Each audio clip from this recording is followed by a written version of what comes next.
the. Hi, this is your host, and welcome to this channel. On the 10th of April 1912, the largest ship ever built at that time left England to sail to New York. It was called Titanic, and the people who built it believed it would never sink.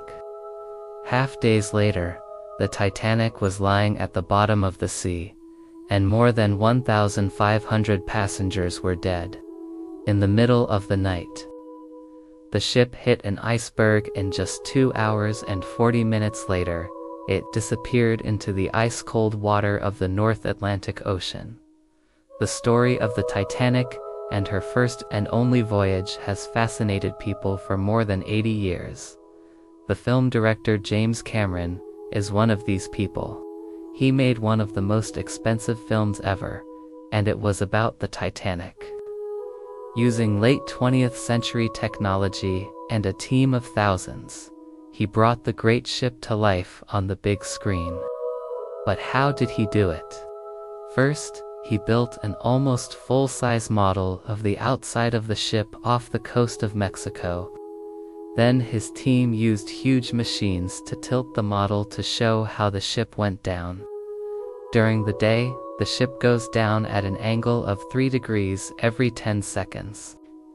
But just before the Titanic sank, the front of the ship went under the water, causing the back to rise almost vertically. But what about the inside of the ship? How did James Cameron copy that?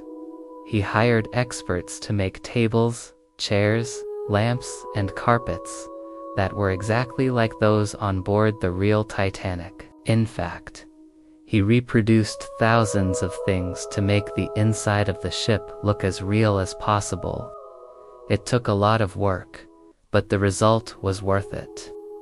When the movie Titanic was released in 1997, millions of people went to see it. It became one of Hollywood's most successful films ever. But unfortunately, the real Titanic didn't survive its first and only voyage. It sank to the bottom of the ocean on the 15th of April 1911. That's nearly 110 years ago. But we still know very little about it. All we know is that the Titanic sank after hitting an iceberg. The captain saw the iceberg, but it was too late. They couldn't avoid a collision. So the captain tried to turn the wheel to avoid the worst part of the iceberg, but it was no use. The Titanic began to sink. People ran around the ship in panic.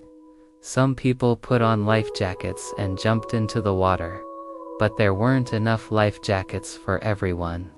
Many people died that night, and all because of an iceberg. Icebergs are dangerous, but they're also beautiful. They're made when seawater freezes, and they can be huge. Sometimes icebergs are more than 30 meters tall. But even if you don't see an iceberg, it doesn't mean it isn't there. Icebergs can be hidden under the water. That's why it's dangerous. Ships can't always see them.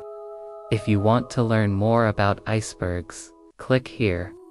Or if you want to learn more about the Titanic, click here. Now, this is your host, and remember, if you want to see more interesting videos, subscribe to this channel.